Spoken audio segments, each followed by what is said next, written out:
Hi అండి అందరికీ welcome back to our channel. ఈ రోజు వీడియోలో అటుకుల మిక్సర్ అయితే చేయబోతున్నాను. దీన్ని ఇంట్లోనే ఈజీగా 10 నిమిషాల్లో ఎవరైనా ప్రిపేర్ చేసేసుకోవచ్చు. వీడియోని అయితే స్కిప్ చేయకుండా చివరి వరకు చూసేయండి. దీనికోసం నేనైతే ఒక 250 గ్రామ్స్ వరకు అటుకులను తీసుకుంటున్నాను. ఈ అటుకులను అయితే ఇలా కొంచెం జల్లించేసుకోండి. ఇలా జల్లించుకున్న అటుకులను అయితే పక్కన పెట్టేసుకోండి. ముందుగా నేనైతే స్టవ్ ఆన్ చేసుకుని ఒక కళాయి పెట్టుకున్నాను. దీంట్లో డీప్ ఫ్రైకి సరిపడా ఆయిల్ వేసుకొని కొంచెం కొంచెం అటుకులను వేసుకొని ఒక 2 నుంచి 3 నిమిషాల పాటు ఇలా ఫ్రై చేసుకోవాలి. ఇలా ఫ్రై అయిన అటుకులను అయితే పక్కకు తీసేసుకుందాం. అలానే మిగిలిన అటుకులను కూడా ఇదే విధంగా ఫ్రై చేసేసుకోవాలండి. చూసారు కదండి, అటుకులు అయితే ఇలా క్రిస్పీగా ఫ్రై అయిపోయాయి. ఇప్పుడు వీటిని పక్కన పెట్టేసుకుందాం. అదే కళాయిలో ఒక కప్పు పల్లీలను వేసుకొని ఇలా దోరగా అయితే ఫ్రై చేసుకోవాలి, కలర్ చేంజ్ అయ్యే వరకు.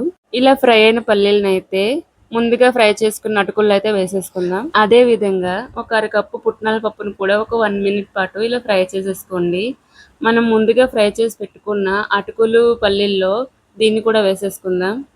చివరిగా ఒక గుప్పిడి కరివేపాకు కూడా ఇలా క్రిస్పీగా అయ్యే వరకు ఫ్రై చేసుకోవాలి. ముందుగా ఫ్రై చేసుకున్న వాటిలో ఈ కరివేపాకును కూడా వేసేసుకుందాం. చూసారు కదా, వీటన్నింటిని అయితే ఇలా కలిపేసుకున్నాను. ఇప్పుడు దీంట్లోకి మసాలాని అయితే ప్రిపేర్ చేసుకుందాం. మసాలా కోసం నేనైతే రుచికి సరిపడా సాల్ట్, ఒక 1/2 టీ స్పూన్ పసుపు, 1 టీ స్పూన్ కారం, అలాగే 1 టీ స్పూన్ ధనియాల పొడి, 1 టీ స్పూన్ గరం మసాలా, అలాగే కొద్దిగా చాట్ మసాలా కూడా వేసుకొని ఈ విధంగా గరిటెతో ఒకసారి మొత్తాన్ని బాగా కలిపేసుకోండి. అదే విధంగా ఒకసారి పైకి కిందికి ఇలా టాస్ చేయండి. ఇలా టాస్ చేయడం ద్వారా మసాలాలు అన్నవి బాగా పడతాయండి. అంతేనండి, ఎంతో క్రిస్పీ మరియు స్పైసీ అటుకుల మిక్సర్ అయితే రెడీ అయిపోయినట్టే. దీన్ని ఈవినింగ్ టైంలో పిల్లలకు పెడితే చాలా ఇష్టంగా తింటారు.